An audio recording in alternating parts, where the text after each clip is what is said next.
I'm coming to you live from where the truth hits different. Walking these streets while my microphone's listen. They told me watch the headlines, keep it clean and distant, but I'm seeing something else that got my mind shifting. People moving different when the cameras fade. Real life happening, the choices made. Watch them try to paint it pretty for the evening slate, but I'm about to tell you what they won't relay. Hey, let's get focused, see what they don't show. La la la. Let's get focused, truth's about to blow. Oh oh oh. Yeah. International affairs, that's what they call it now. Been watching mothers hustle, keeping kids fed somehow. They say numbers tell a story, I say that's a lie. Real stories in the glances between you and I. Speaking through the static, breaking through the noise. Past the fancy press rooms where they keep their poise. Let me paint the picture that they tried to avoid. Real people, real lives, that's what you avoid. Just get focused, see what they don't show. La, la, la. Let's get focused, truth's about to blow. Oh, oh, oh. Let's get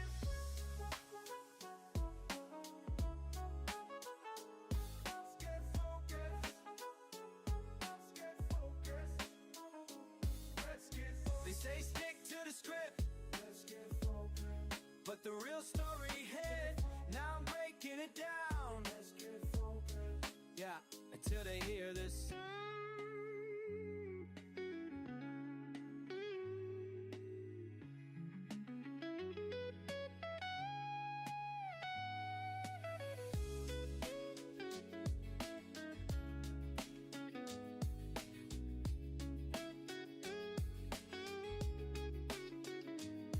Curtis Smith, breaking it down, breaking it down.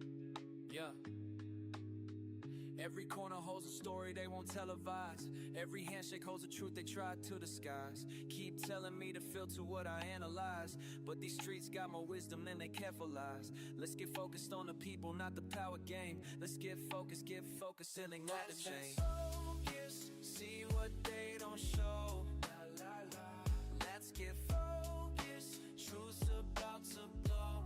Oh, oh, oh. This is Curtis Smith, signing off. Stay focused. Let's get focused. Let's get focused. Let's get.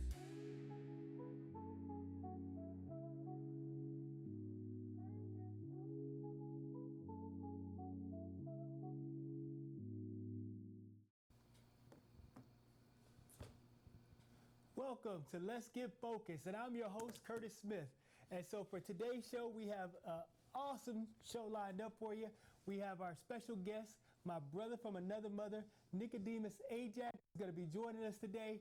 And Nico is an awesome individual. So just full disclosure, Nico and I did the Fletcher School together at Tufts. Nico is also an Obama scholar. Nico has he did his Master of Public Policy from Juba, University of Juba. Nico also has his bachelor from Daystar University in Nairobi. And so Nico was also an inaugural fellow for the Obama program. He also has his Master of Public Policy Analysis from the London School of Economics, and he also has a certificate in Trade and Trade Law from Eastern and Southern African Management Institute. Nico's an awesome individual, former child soldier, and Nico's going to bring you his story today. We're also going to talk about some really hard-hitting contemporary topics on what's going on the continent, and just stay tuned for a very informative show. And so, Nico, my brother from another mother, welcome. So, hey, you know what? I'm just gonna get out the way, and I'm gonna turn it over. I'm gonna let Nico introduce himself, give a proper introduction, and then we're gonna jump right into my man's story. So, Nico, go ahead and take it away. Tell the guests. Tell the audience a little bit about yourself.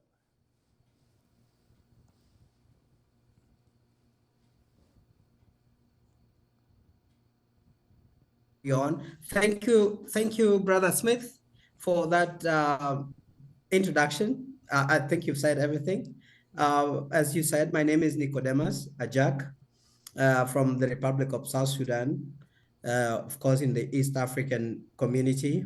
Right now, I'm coming in to you from Arusha in Tanzania, where I live and work at the East African community. And as you mentioned also, I'm a former child soldier. It's a story that I always tell wherever I go, and I always share it with my friends because I find it fascinating at my age to be able to get through what I went through. And so normally when I meet friends, I share that with them so that they are able to learn from it and maybe, learn something from it and go on with life. So basically, that is who I am currently. I am the senior public relations officer at the East African Legislative Assembly. That's why I'm in Arusha. And as far as my education is concerned, you put it nicely. We were colleagues at Tufts Fletcher School, doing our program, the GMAP, the Global Masters of Arts program. And prior to that, of course, I hold a Masters of Public Policy from the University of Juba. And I did my undergrad in Kenya, where I was a refugee for 10 years. And I had an opportunity to go to school in Kenya, actually. Probably entirely much of my education was done in Kenya. And yes, a few other trainings that you've mentioned, the LSE, and then the school here in Arusha, where I did my trade law. So that's basically what I am, and that is where I am in the space. So I'm very happy and thankful for this invitation to this show. I can't wait to get into our stories and talk about them. Thank you so much. No, thank you, Nico. I appreciate you being here today. I mean, it is absolutely my pleasure, and the audience is in for an enormous treat, an enormous privilege. And so, Nico and I were just in Delhi, India, together, and we were on the rooftop, and we were enjoying ourselves. And Nico started to recount his tremendous journey. And from his humble beginnings all the way till Fletcher, till we got to Fletcher together. And so it is an amazing story, and I can tell you this: by the time he finished telling that story, I think everybody that was gathered with us we were shocked, and we were silent, and we were just. I mean, it's a story that is it's humbling, but it really puts a person's life into perspective. And I tell you what, it's a phenomenal story. To me, it was so moving personally. And if you can see the hand of providence in your amazing story.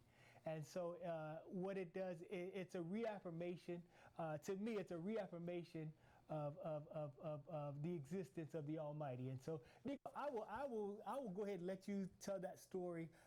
And you had mentioned being at the refugee camp in Kenya, and so that in itself was a journey. So if you want to tell how that journey began, I'll go ahead and just tell. Oh my God, that amazing story. Go. Thank you, brother Curtis. I know my story is it's a story that cannot be told in a very short time on a show like this, but we can share a few things. As I think for people who are familiar with the situation in Sudan, before it was divided into two Sudans. Right now we have the Sudan and South Sudan. And that was as a result of a very long, protracted war that happened between the South Sudanese and the Sudanese elites. I would say, let me call them that. And so the war began in 1982, 83. I was just probably a year old when the war started, and the rebel groups were majorly from my tribe and majorly from South Sudan. So really, I was born into that war. Uh, I was born a year earlier before the war started, and 9 years down the line, I was taken along many other kids. Uh, Talk about 5,000. There was another group that were taken, 20,000 children, and they were taken to Ethiopia, where they were enrolled in the training, and they later joined the movement. We're talking about the SPLA, the Sudan People's Liberation Army at that time. And in 1990, I was also taken along many other children. At that time, I was around 8 years. And so what they would do, the rebels would take you, put you into a camp, stay there until when they think you are strong enough to carry a gun. And of course, that doesn't take long, really. If you're at age 8, by 10, you already have a gun. You some basic training and all that. And so I found myself with other children in the camps. Exactly. Of course, these kids would actually, they're a bit older than us. And for those who are looking like this, those ones were actually our elders. We would call them our elders, but exactly that is the scenario. That's a picture. So well, I found myself in that in the jungles, very far away from our villages, of course, very far away from our parents. I remember we were taken in the morning when we had just started our schools, and bush schools.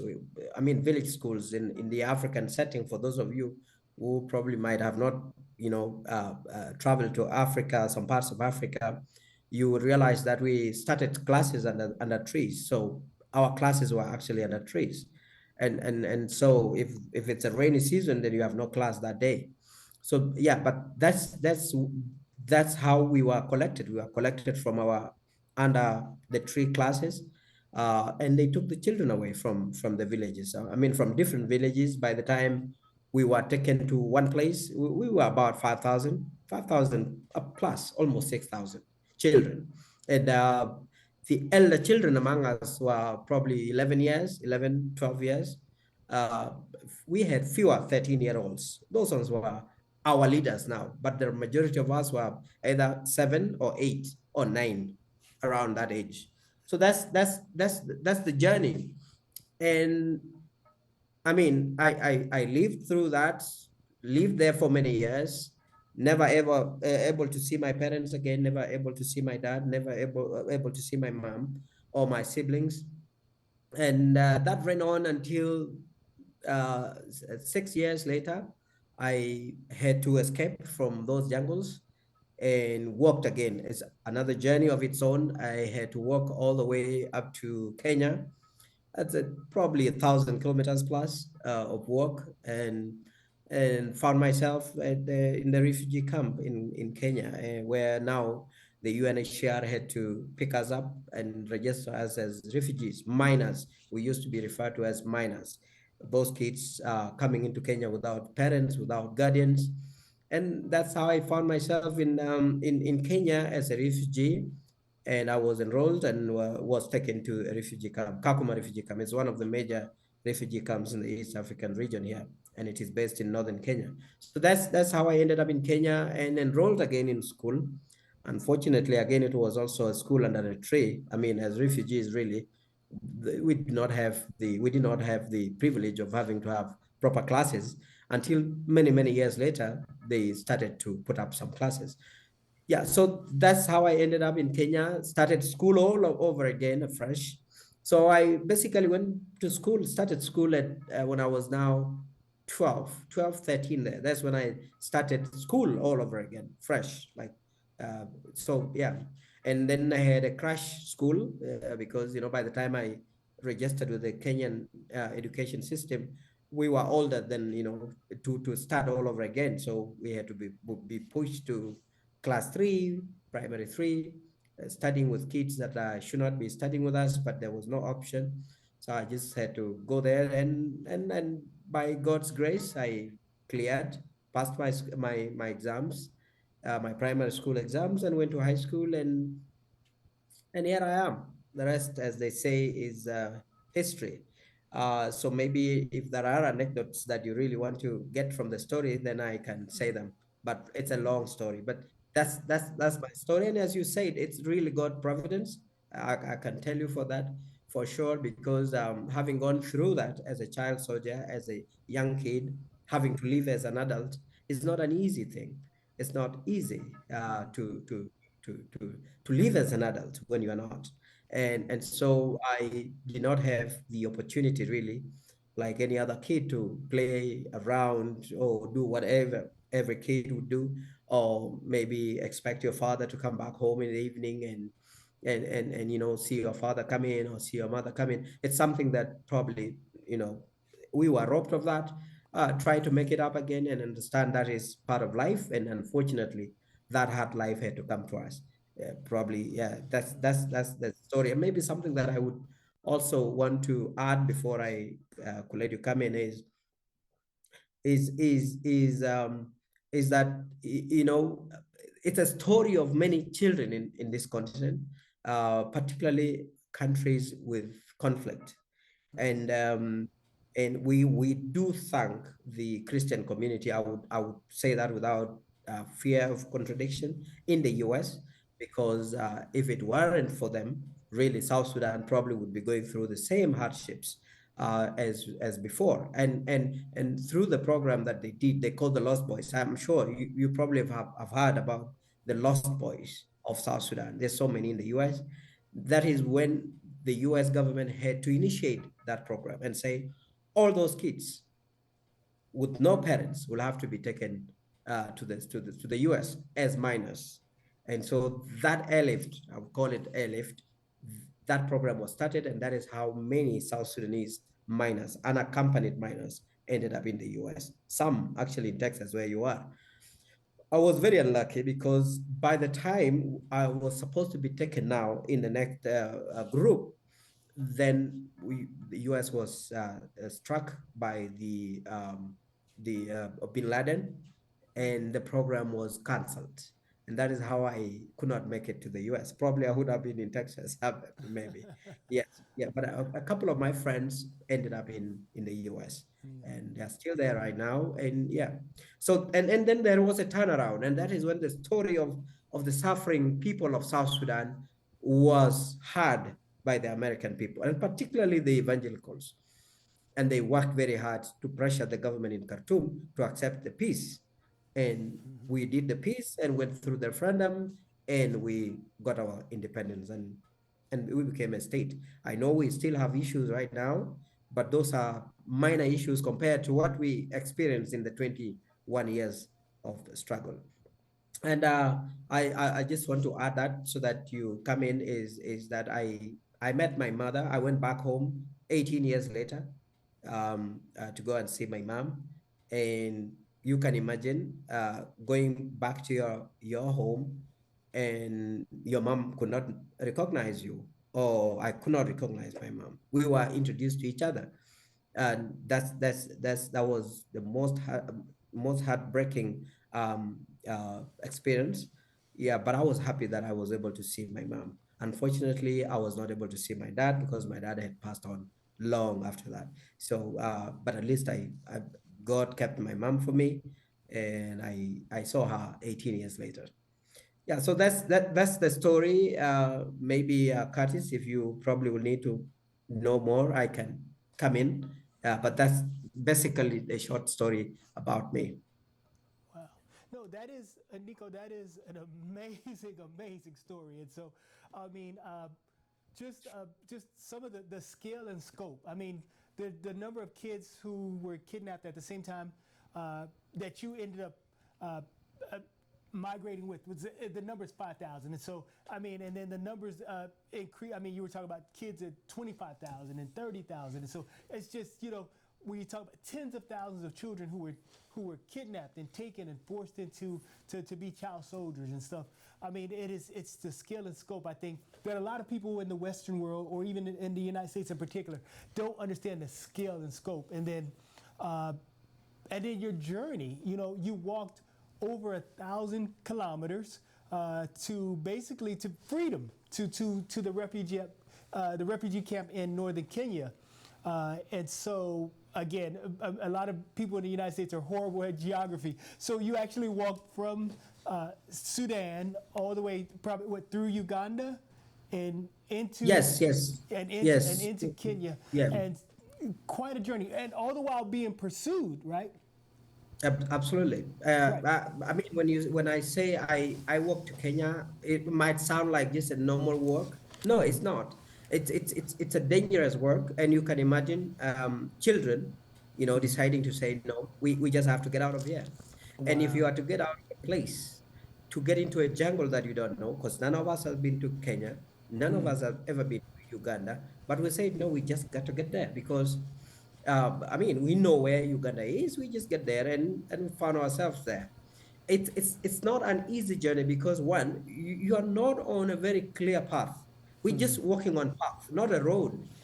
Because I mean, the jungles of Africa really are infested with the different animals, dangerous, even to adults, let alone children.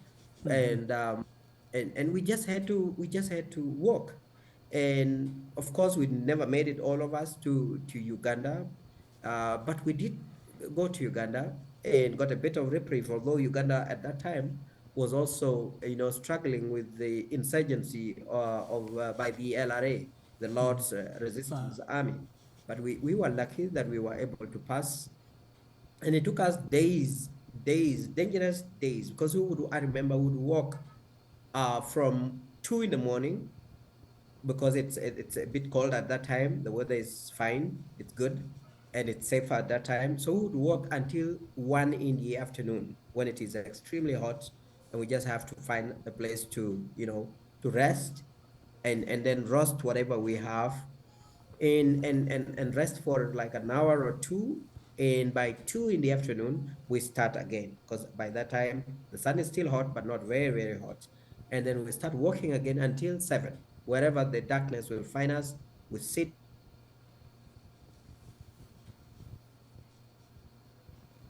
to get to Kenya. Wow. And Yeah, again, amazing. so, And then the yeah, so, idea, you were saying yes. that the kids that you consider elders were 12 years old, 13 years old, and Yes, those were absolutely. elders. That is Exactly. I amazing. mean, yeah.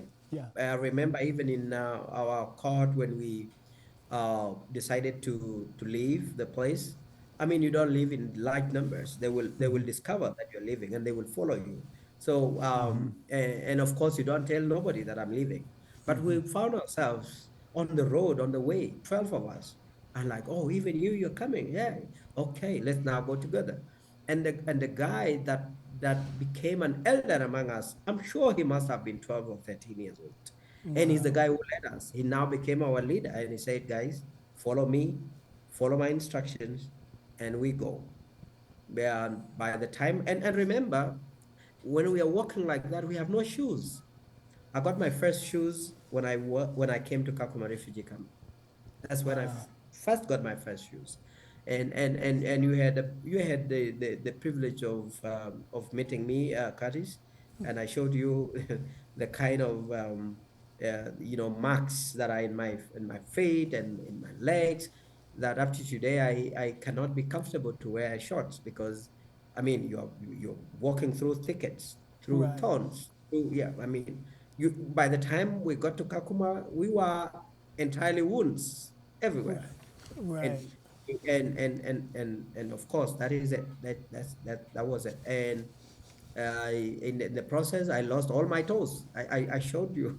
I have no Right. toes. They are not Right. able to go after that. So yeah, so it's a story that I tell people that are almost giving up in life, and I tell them, no, man, you have a room, you have a roof on top of your head. Can you imagine a kid walking for months without no shelter, nothing, no clothing, nothing? I had a short, just a short that was torn, nothing else. Wow. A torn short that I came with it up to Kakuma, and a shirt that I lost. I actually lost there was no color. You could not tell the color because of dirt, because that's the only one I have. I cannot tell, and that is up to today. I have videos I'll send you of my guys that we were in the same group. I struggle to find and see myself, because I can't know what. I mean, we are emaciated, little kids, with tummies out, you can't tell, you cannot know yourself. Right. And so that's normally I tell that story, and I tell it to my kids. I always tell them, my kids, what I went through. It's something that no one would want their kid to go through, but that's the reality of life. And so I tell that story to encourage people not to give up. I tell that story to tell people also that the world is not about just doom and gloom. The world has good people out there, because again, how I ended up in the camp and went to school, I was taken by a Kenyan guy into his house and got me out of the camp and took me to Lodwar, which is a town outside the refugee camp, and took me to school. I mean, and he became my parent from that time. Again, I went to high school, got a Catholic brother, actually an American Catholic brother from the Zavarian brothers. It's a Catholic sect, and he took me through high school, took me to, when I went to the university, again, got an American teacher. He was a teacher at Walsingham Academy. It's a K-12 school in Washington, D.C., not Virginia. And he now got to East Africa, and we met. I told him my story, and he told me, I'll support you through the university. And that's how I got to the university. So, I mean, life is never one way. It can start rough and ends up well. It can as well start well, and it could as well end up bad. So, I mean, I tell people, even in the situation where you are, sometimes when you think you have the worst, I can tell you the world has people who are going through hell, real hell. When they say hell, it exists. I mean, I don't know the other hell, but at least I saw that hell. Right. And you imagine for us, children having to fend for themselves, and we were feeding on rodents. I mean, rats. Right. And if we could have, they are finished, over, and we start getting into wild fruits. And by the time you discover that this is a poisonous wild fruits, 3 or 4 of your colleagues are dead. And the worst of that is, we wake up in the morning and one kid is dead. And we don't know, we did not know what death was. I mean, we were young kids. And we would wake you up, wake up, only to realize that he's gone. An adult would then come and say, back off. And we could see them wrapping up that kid. We know he's gone. It's our friend, but we just don't know, because the hygiene was not okay. Anything could kill us. Anything could kill us. Small tetanus could finish you. Anything could finish, malaria, because there's no medication. No medication at all. No doctors. And so that was part of, heartbreaking part of that journey, because losing kids, and we saw kids, that were so close with their parents. A kid would just wake up in the morning and start calling her mother's name or her father's name. Daddy, daddy, daddy, I need my milk. We came from a cattle keeping community. And so most of the kids were surviving on milk, but now there's no milk. And so a kid would wake up and start crying for his milk and calling his mother's name out. And I can tell you, they cry like that, they sleep and they die, they never wake up. And that's how we lost many of our friends. And for me to be here today, and why I told you the story when we were at Delhi is the story, because I cannot imagine myself sitting at Fletcher School after all that I went through. Maybe to many of you in that cohort do not understand what I mean and how I feel about that privilege. That's why I was telling you the story. That I find myself as an outsider, someone who from the beginning probably was not destined for this privilege, but God, is great. I found myself there, and I sit among you, and I feel thankful to God all the time that I am able to sit there, because not many of them made it to how I made it. So it's such, and that is why I was so happy, and I really could not wait to come for graduation. Unfortunately, and it's a topic that we will get into, that someone somewhere in State Department does not understand what it means, what this means to people, what it means for me to get a visa and get to the US and graduate. And I had really lined up something to do at the graduation. I wanted to walk barefoot. I wanted to put on my shorts and just a t-shirt. I wanted to do that for my graduation. Because Wow. yeah, unfortunately now I'm not able to do that. But because that was the message I wanted to send out, Right. that I am not just Fletcher School, no privilege at all. I mean, I've gone through hell. I mean, people have gone through hard times, but I think what I went through is something that will not go off my head. Up to today, Curtis, as I talk to you, sometimes I forget that I have a mother who is still alive. But it's not my fault. I stayed for 18 years without knowing her.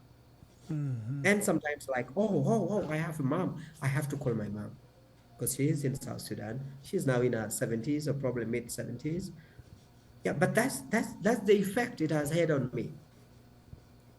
And yeah, so yeah, I mean, I can go on and on, Mr. Curtis, but yeah, that's No. just So wanted to put that. I actually no, I actually want you to go on now. So we're gonna take a break, and then we will come back and we will continue with this amazing story. And so I the story of redemption of the hand of God in your life, protecting you as you made that perilous journey to freedom, and bringing you to a place like that rooftop in Fletcher. You can see that the hand of God has been guiding your life all the time, from primary school to high school to university to becoming an Obama scholar at Columbia University, and eventually to Fletcher. And so this story is an amazing story, and I am honored and privileged to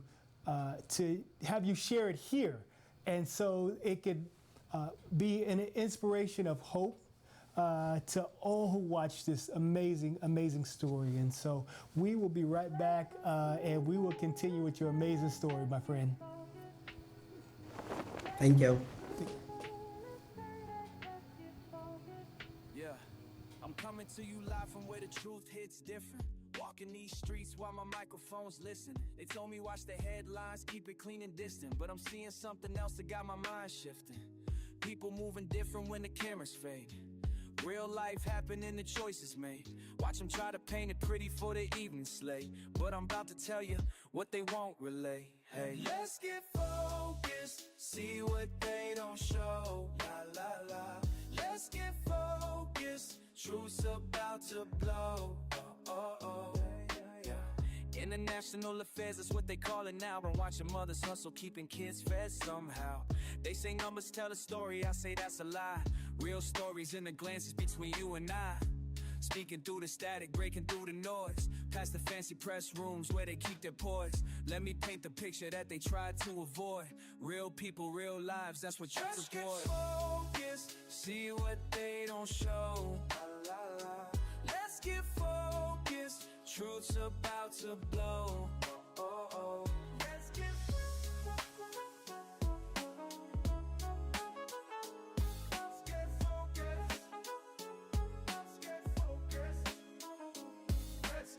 They say stick to the script. Let's get focused. But the real story hit. Now I'm breaking it down. Let's get focused. Yeah, until they hear this.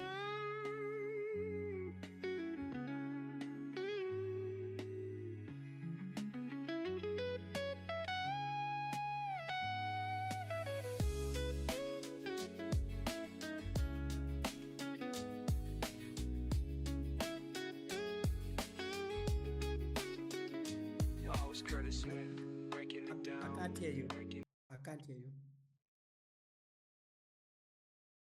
And so we were talking about your amazing journey, your amazing story, and so you made it to the camp in Kenya, and from there, I know you met a gentleman from Kenya who took you in, who helped you with your primary school education. From there, you met another gentleman. He was a missionary or a teacher from the U.S. who helped you again, and that was at university. And Yes, when I arrived in Kenya, as I said, I enrolled in the camp. And of course, as a minor, there are no relatives, there are no parents, and so you enroll with the rest of the minors. There's so many other minors, and we get UN ratios, food ratios that were distributed every 15 days. Sometimes it's not enough really. So if you're not careful, you probably will finish eating your food within 10 days, and you have 5 days of no food, and we used to call those days black days.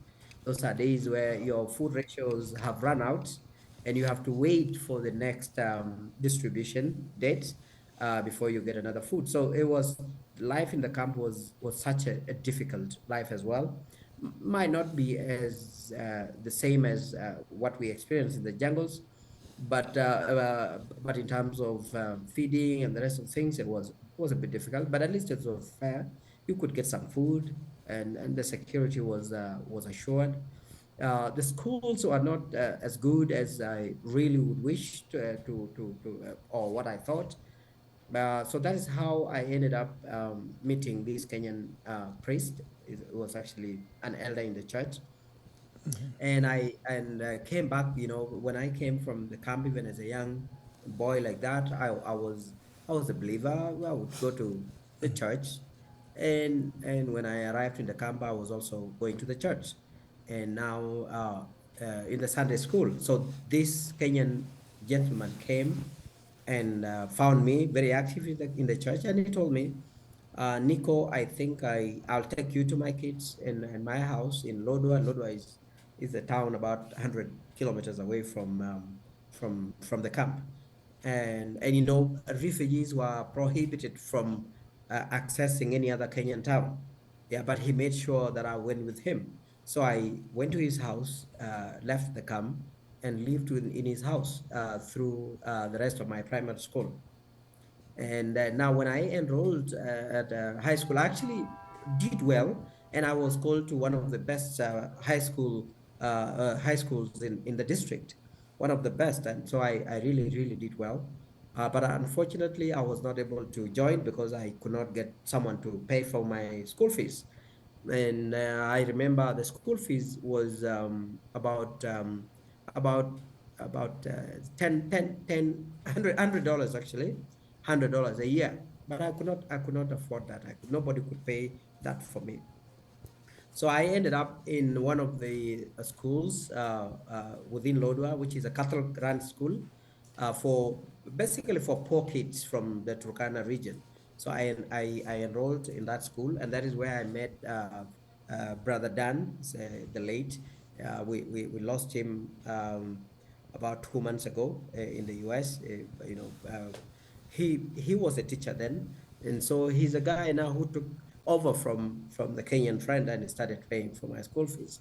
So he paid for my school fees until when I cleared my high school, and also paid part of my college. He also did pay for it. It's a very good gentleman called Brother Dan Conahan.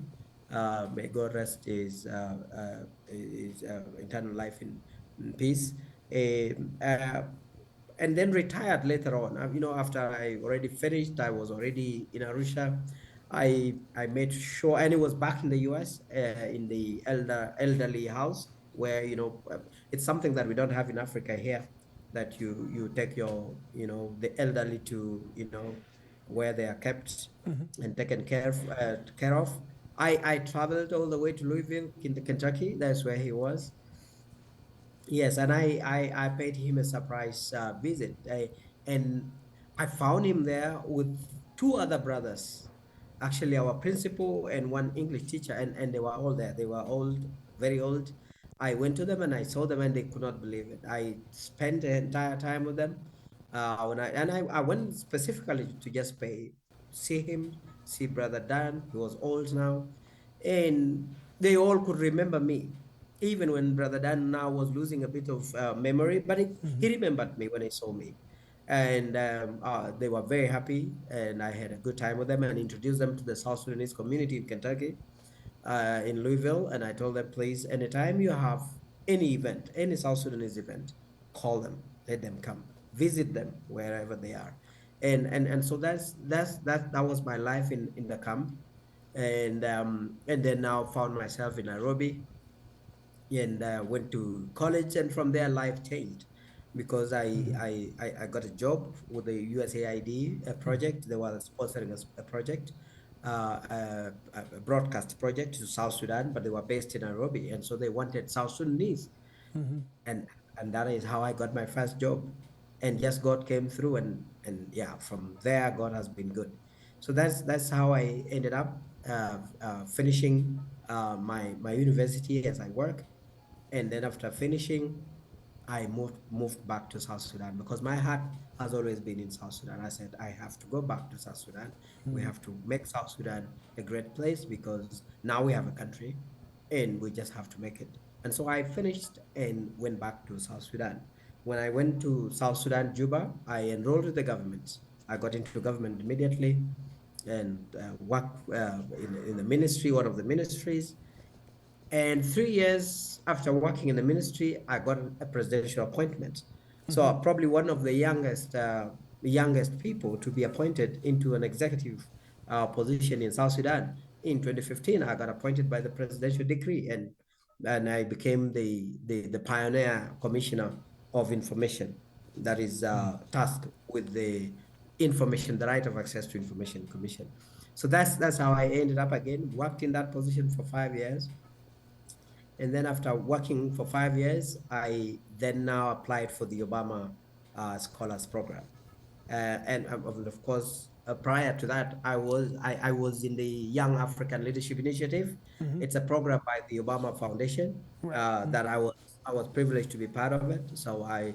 And then again in 2018, the Obama also launched what he called the African Leaders inaugural class in South Africa. I was also privileged to be among the first 200 young leaders in Africa.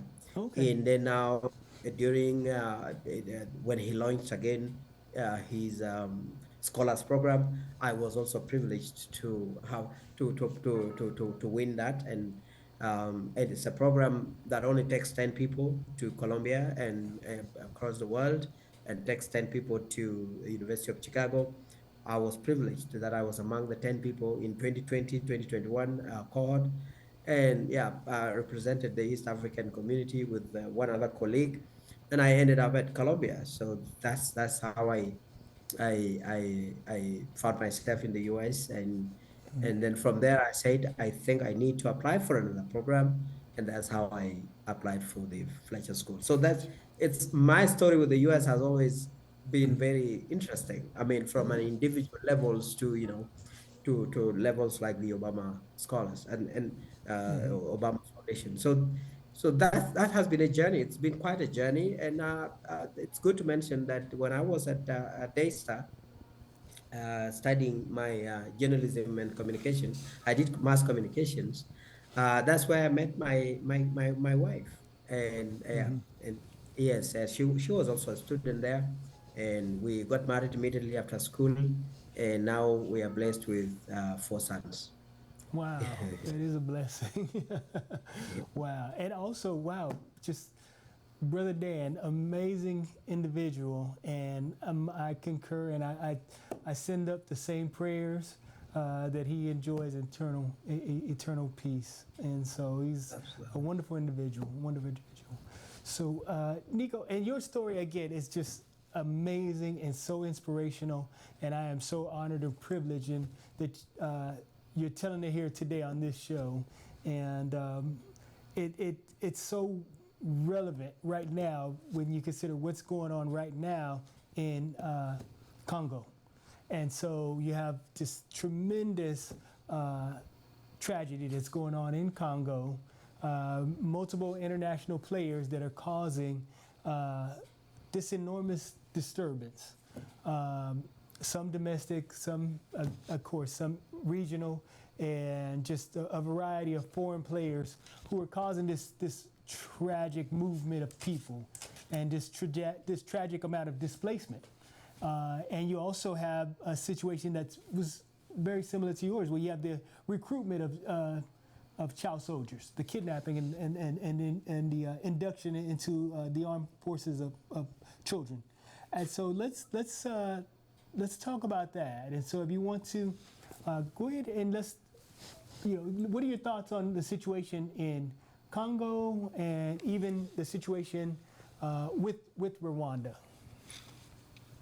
Yeah, thank you, Curtis. Of course, as I said, I live in the East African region, and as you know, DRC is a member state of East African Community. We have so far 8 members. We have the first 3 founding members, that is Kenya, Uganda, and Tanzania, where I'm coming live from right now. Those are the first 3 founding members of the East African Community. And then East African Community collapsed in 1977 for many reasons, political and other things. But then the East African region again came together and formed what we now call the new East African Community. So South Sudan joined almost the same time with DRC. Rwanda joined before them. Burundi joined before them. Burundi and Rwanda joined almost the same time. And then South Sudan and DRC came following each other in that order. And then we have Somalia right now as part of the East African Community. We're talking about a region of nearly 400 million inhabitants. It's a big population, a big market. And so that is it. Now for DRC, really, DRC is an African tragedy. It's a tragedy in the continent and in the region, in our region here. And as you've read, DRC is such an amazing, first of all, it's a huge country by landmass. It's such a huge country. And even with that size, it's blessed with resources that no other country has. Beautiful terrain, beautiful rainfall, enormous, resources. And that has attracted a lot of issues. As you put it well, international actors have gotten into Congo and they have worked very hard to ensure that Congo does not rest. And that spills over to the region. It spills into Rwanda, it spills to the region. And it's not just international actors.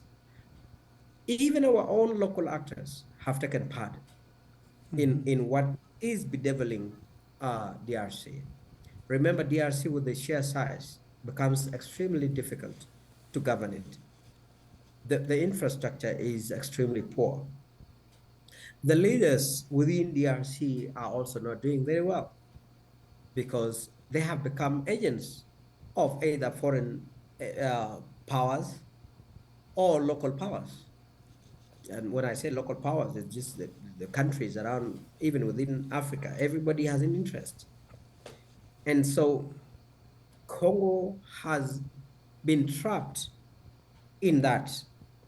Now, when it comes to the problem of Rwanda and DRC, it's normally a very sensitive matter, very sensitive issue to comment on.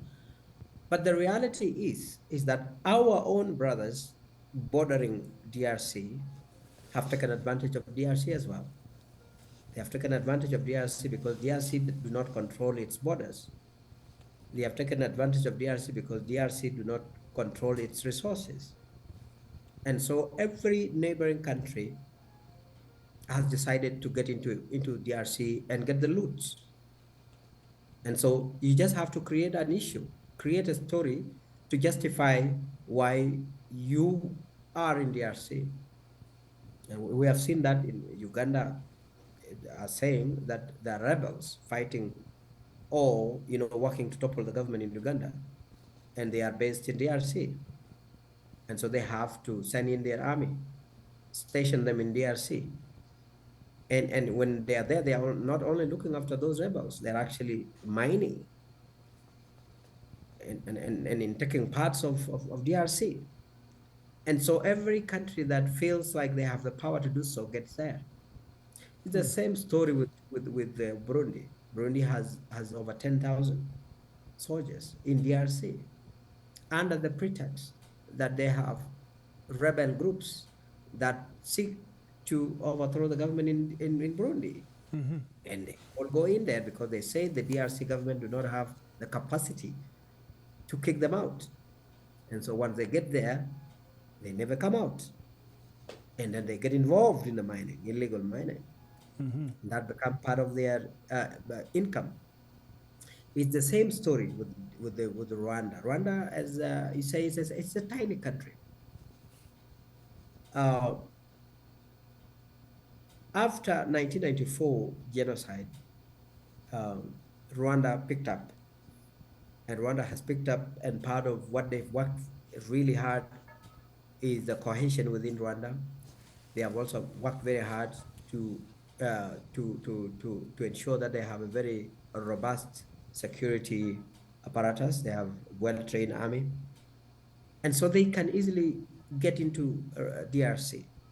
And now there is a story now that is being put across, and it's being peddled around. Rwanda claims that there are Tutsis who are in DRC. One, there are two waves. There was the first wave of Tutsis that ran away from Rwanda and got into DRC as refugees. They have not been able to come back to Congo. Another claim is that there were Tutsis originally during the colonization, during the border, when the borders were being drawn. There are Tutsi, minority that became part of DRC. And so Rwanda claims, because the current president of Rwanda is a Tutsi, now they claim that the Tutsis in DRC are being persecuted, that the DRC government is not recognizing them as Congolese. And so he's going there to protect the Tutsi minority. I mean, if you go down and really dig down and find out what the reality is, you find that is crap. Right. Because the people that have been fighting there all end up, they go there as rebels and claim to be Congolese, but when they fail, they are all found in Kigali, and they are all in Rwanda as Rwandese. And so, but they want to take advantage. It's just the same. They're not different from what Uganda is doing. They're not different from anybody, whatever everybody else is doing. And remember, if you look at this, if you look at the size of Rwanda wants to have more land. And so if you were to understand it, it's exactly what Putin is doing in Ukraine. That we have Russian-speaking communities in Ukraine, and they are being persecuted. And so Russia comes in to try and say, we will save them, or if you don't want them, we will bring them as part of Russia. And that is just a pretext to take the land and take the people. So that's the whole thing. So it's the plan to take advantage of Rwanda. And if you watched Larry Madowo's show, I don't know whether you know the gentleman called Larry Madowo. He works for CNN and the African stories particularly. And he had an interview with Kagame in Kigali, where during this conflict, and he was asked, now Rwanda is one of the world's largest exporter of coltan. And he was asked, where, you don't have it in Rwanda, where did you get it from? And he said, no, we have mines in Rwanda, but the reality is they don't. That is all coming from DRC. So it's the entire thing is economic and control. There's nothing else. So that's the sad story. Now, when you look at the international actors, now they are playing the bigger role. They have gotten into Congo. The Belgians are there, and they are controlling large mines. And the way to do that is you get into one part of Congo, talk to the leaders, local leaders, pay them peanuts, give them weapons to protect your mines. And that is exactly what is happening, and make it difficult for the central government to control the entire country. And you keep looting. They even have airstrips airports in the middle of jungles where there are no roads. France are doing the same. And now the US have had, they want to throw themselves into it. Chinese are there. And now the US, a big boy, wants to get in there now. You heard Trump talk about it, and they will do that, and they will go there. And so DRC is such a sad state. It's a sad case for Africa, and no leader will come to fix it, because every time a genuine leader comes, he's killed. He cannot survive. And you know what they did with Lumumba. That's how Congo lost one in the first instance, a very strong leader. And then came Mobutu Sese Seko. Mobutu, yes, he was a dictator, but he controlled the country.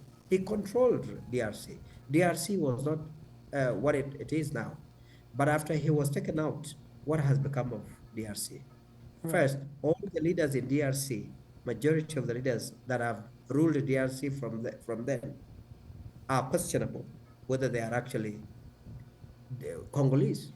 Right. And that is how bad Congo has become. That anybody can actually be brought and rule DRC when he's not. And then after Kabila took power from Mobutu, and then eventually we have Joseph Kabila, who's on the rise and trying to return to power. We're going to take a break, and then we'll come back. And I really want to touch a little bit on, there are a couple of ports in East Africa. Mogadishu is one. And then there is the a very highly contested port of course, that Ethiopia is trying to get an outlet toward. So we'll touch on those two ports, but I also want to talk to you a little bit about what's going on in West Africa. As you know, there was a recent assassination attempt against brother Ibrahim Traore. And so I definitely want to get your opinion on that. And he does accuse, again, the Ivory Coast as being a protector behind his attempted assassin. So when we come back, we'll go ahead and get your opinion on those issues. And so again, I have my brother Nico with us today. It's been a wonderful conversation, and stay with us, and we'll get his opinion on these last segments. Yeah, I'm coming to you live from where the truth hits different. Walking these streets while my microphone's listening. They told me watch the headlines, keep it clean and distant, but I'm seeing something else that got my mind shifting. People moving different when the cameras fade. Real life happening, the choices made. Watch them try to paint it pretty for the evening slate, but I'm about to tell you what they won't relay. Hey, let's get focused, see what they don't show. La la la. Let's get focused, truth's about to blow. Yeah, they should. International affairs, that's what they call it now. Been watching mothers hustle, keeping kids fed somehow. They say numbers tell a story, I say that's a lie. Real stories in the glances between you and I. Speaking through the static, breaking through the noise. Past the fancy press rooms where they keep their poise. Let me paint the picture that they tried to avoid. Real people, real lives, that's what you avoid. Get focused, see what they don't show. La, la, la. Let's get focused, truth's about to blow. Oh, oh. Let's get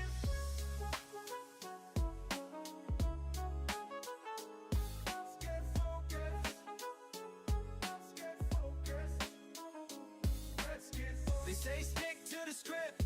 Let's get focused. But the real story hit. Now I'm breaking it down. Let's get focused. Yeah, until they hear this.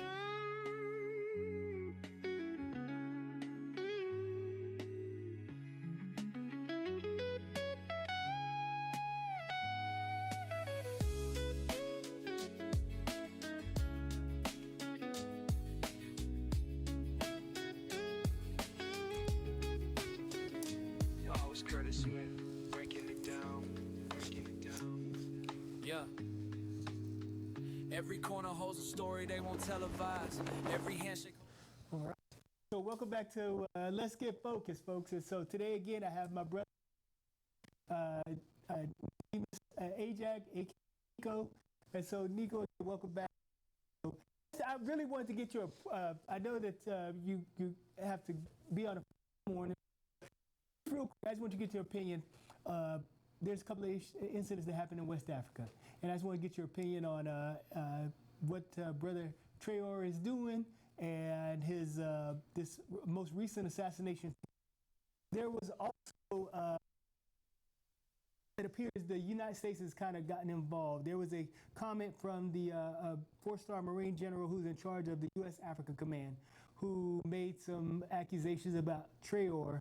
And so I just want to get your opinion on those couple of issues before we wrap this show.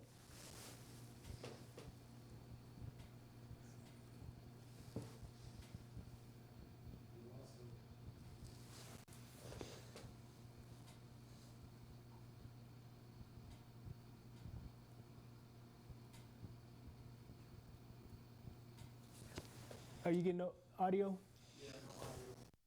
Nico. Sorry. Yeah, okay, there we go. We weren't getting any audio from you for a second. Yeah, I'm saying the politics of ports within the Horn of Africa region has always been there. Number one, the countries of Ethiopia, Somalia, Eritrea, and Djibouti have always been one, almost, same people. And as you remember, Ethiopia and Eritrea were one country before. And so the West have always had an interest, in those ports for nearly a century now. Um, uh, Now the problem, and I will only narrow down to the Ethiopian Somalia problem. Remember, Somalia joined East African Community, and Somalia has one of the longest ports, seaports, not ports, but the shorelines really in the region. It's a huge shoreline in Somalia. The problem with Somalia, as you know, the history of Somalia, that Somalia is now trying to pick up, from lack of governance, conflict over for a very long time when the U.S. Pulled out of Somalia and Somalia got into anarchy and chaos. And now they are trying to pick up and build a state from scratch. And so again, powerful states around it also wants to take advantage. It's just the same story that we talked about with the DRC. Ethiopia, which is one of the populous country in the region, probably also leading economy in the region, has found itself as a landlocked country after they lost Eritrea during the 1991 split. And so Eritrea went with the port that they were relying on.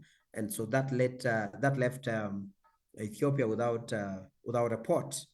And now Ethiopia is realizing that for them to develop faster, to have control, they have to have access to a seaport. And then, so how do you have access to a seaport? Because the only other seaport that they have and that they have been relying on is the Djibouti one. And now it has other interests and it's not enough for them. So what they tried to do is, because of the lack of unified government in Somalia, they decided to talk to the Somaliland. And you remember, Somaliland is a region within Somalia that when the Somalia government fell and anarchy reigned throughout the country, that region decided to pull back and establish its own administration. And so they have been trying to, be a country of their own. It has not been successful, but at least they have established their own government. They even have their own representations in some countries. And some countries in the Arab region have been supporting them. They have not been officially recognized, but they are a state of their own, and they control part of the ports. And so Ethiopia decided to approach them and tell them, let us have access to these ports in recognition of your statehood. And in Somalia does not recognize any other state within it. It only recognizes one Somalia, even though the government in Mogadishu does not control all parts of Somalia, but at least diplomatically, Somalia is one. And so Ethiopia is trying to take that advantage and talk to the government in Somaliland, which is not an official government. It's not an official state, but they did make an agreement, and they were given access to that port. And the Prime Minister of Ethiopia, Abiy Ahmed, actually declared that by all means they can get to the ports, and so that means even by use of force. And so that has been the issue around the ports in the Horn of Africa. Uh, but Turkey did come in and has brokered a peace. I do not have the details on how that has been brokered, but I'm sure they will have access to the port. But I think they will have to go, Ethiopia will have to go slow on recognizing the breakaway Somali region. Eritrea, you know that they have been adversaries with Ethiopia for a very long time. And so they will not really want to engage with Ethiopia in that front. When you look at Djibouti, the port of Djibouti is a place of interest for many powers. The Americans have their bases there. The Chinese have also come in there, and the Russians are not very far. They are also there. Right. So And the the French. region, and the French, because actually the French built some of those, and so the region, particularly the Horn of Africa, is a region of interest for powers, for major powers. So that's the condition, and that's the situation within the Horn of Africa, and with all those powers over there, this region, the Horn of Africa, is one of the militarized regions in the continent because of those powers. Okay. Well, Nico, again, I do want to thank you for joining me today. And I know, again, you have to be on a flight, a couple of countries that you have to hit. And so, wow, it has been, I can't tell you how much I am grateful for you joining me. I can't tell you how much a pleasure this has been talking to you again. And oh my goodness, just again, I thank you for joining me today, my brother. And so you take care and be safe on that flight. And you definitely have to join me again on the show. Thank you, Brother Curtis, for bringing me on the show, and I hope to engage with you on many topics within our region and within the continent. And I wish you well with your program, and thank you very much. Just one last thing on Ibrahim Traore. Our brother is doing very well, but of course the powers that be will not be happy with him. I am, unless God intervenes, I am certain that they will eventually get him out. But we pray that he hangs on there. Thank you very much, bro. We have to protect that brother at all costs. Exactly. Absolutely. Absolutely. Thank you again. I appreciate it. You have a good evening. Take Thank you. care. Thank And so I want to thank our audience for joining us today at Let's Get Focused. And join us next week for another hard-hitting show. So let's go. Let's get focused. Thank you, brother. Something else that got my mind shifting. People moving different when the camera